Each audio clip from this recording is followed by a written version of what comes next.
कहे भादो रोहड़ी नक्षत्र रतिया भादो रोहड़ी नक्षत्र रतिया तरहली अष्टमी की बतिया टूटी बेड़ी हाथ कड़िया जन्मे कान्हाई टूटी बेड़ी हाथ कड़िया जन्मे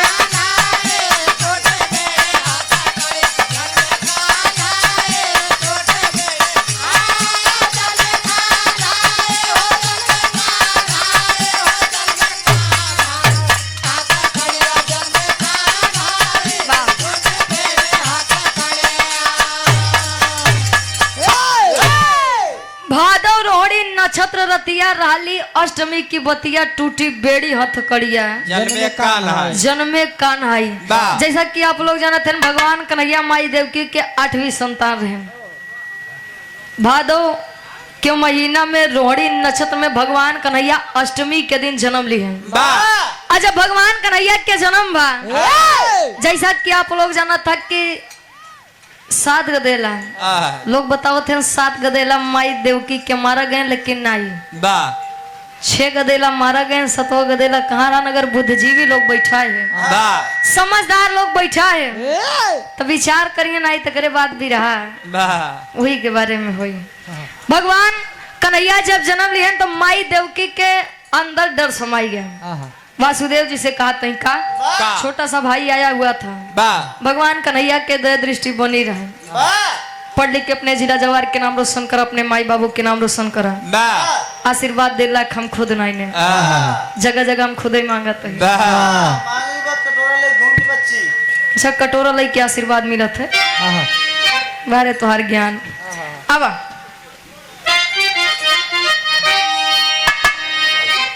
अरे देवकी माई तब घबराई देवकी माई तब घबराई मन में चिंता गई समाई हमरे भैया के मुँह आई कंस मोर भाई हमरे भैया के मुँह आई कंस मोर भाई हमरे भैया के मुँह आई कंस मोर भाई हमरे भैया जियो अरे जिया से हमरे भैया के मुँह आई कंस मोर भाई हमरे भैया के मुँह आई कंस मोर भाई हमरे भैया के मुँह आई। और आप गार्जियन जी परम आदरणीय परम सम्मानित आप शंकर यादव जी आपके द्वारा इस भाव को समझते हुए 200 रुपए का महान आशीर्वाद के चाह रही कि हम बच्चे अपनी कला में कामयाब रहे। माई देवकी के मन में चिंता समाई गया कि जैसा कि आकाशवाणी हुई थी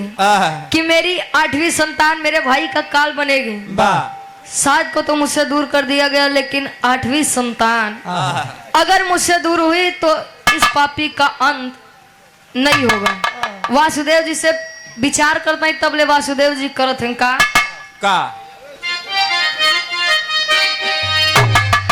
वासुदेव सूपे मलेटाई वासुदेव सूपे मलेटाई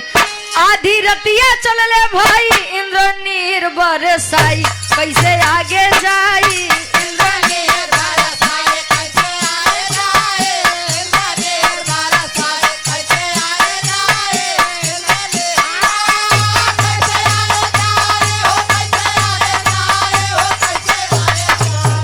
इंद्र नीर बरसाई कैसे आगे जाई इंद्र नीर बरसाई कैसे आगे जाए इंद्र नीर बरसाई। भगवान कन्हैया के सुपे में लटाई के जेल के दरवाजा अपने आप खुल गया। जितना सैनिक रहें पहरा देते रहें कुल अपने आप सोई हैं। अच्छा कहा जाता है इंसान के अंदर यदि धैर्य है तो वह कुछ भी कर सकता है। अधैर्य नहीं बा कि बस सोचते हैं यहाँ कि बस कुल मिलिन जाए कई राय में हो जाता हम देख लेते अब आओ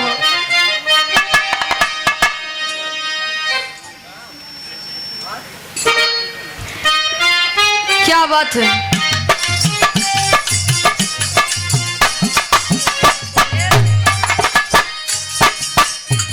भगवान कन्हैया के सुपे में लटाई के जब अच्छा कहत रहे कि समय अगर इंसान के अंदर धैर्य है तो सब कुछ संभव है। भगवान कन्हैया जन्म ले जेल के दरवाजा अपने आप खुला तो चाहते तो कंस जी का भी लगते मार देते हैं। लेकिन हर एक चीज का हर एक समय होता है। जब लाई के पहुंचे भगवान इंद्र जी जब नीर बरसावे लगे यानी जल बरसे लगा पानी बरसे लगा तो सूपे के ऊपर सूप सहित भगवान कन्हैया के मुड़े पे रखे सर पे जब रखे तब अपने मन में सोचते हैं वारे हमारी किस्मत क्या सोचे अब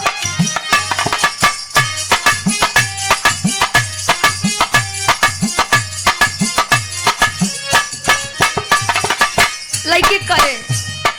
परदेसिया ये सच है पिया सब कहते हैं तूने मेरा दिल ले लिया परदेसिया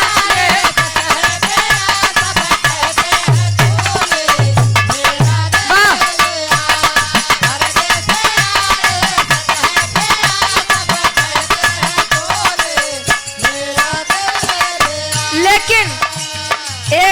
एक लाइन पर एक शब्द पर आप लोग विचार करेंगे। वासुदेव जी का मन में जौन चलत बा कि बारे हमार किस्मत लइका हमार जन्म ले से आ जाए आजे हमारे साथे होत का बा जमुना जल बढ़ा जियरा गाढ़े पड़ा जमुना जल बढ़ा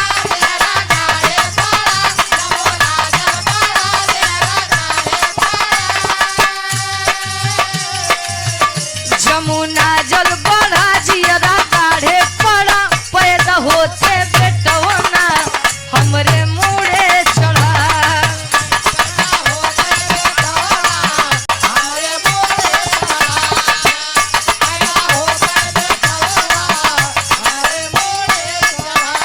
और आप गार्जियन जी परम आदरणीय परम सम्मानित महेंद्र पाल कवि जी जमुना जल बढ़ा जियरा गाढ़े पड़ा पैदा होते बेटवना हमरे मुड़े चढ़ा लड़का आजे हमार जन्म ले आजे कपारे बैठा विचार करते हैं भगवान कन्हैया के लड़के जब वासुदेव जी जमुना जी में प्रवेश करें जमुना जी उठान मारत हैं काहे बदे कि भगवान कन्हैया हमरे पास आए बटे और उनकर चरण अगर न छुअब तो गलत ही बा भगवान कन्हैया के पैर छुए बदे माई जमुना जी उफान मारत है आज ऐसे भगवान कन्हैया के चरण छुए वैसे ने अपने स्तर पे पहुंचे कहा गोकुल नगरी में कन्हैया जी का लेके पहुंचे नंद जी के द्वारे भगवान कन्हैया के लेटाई के बिटिया लेके पहुंचे जेल कोठरी में आज हमारे बदे बिटिया के उठाए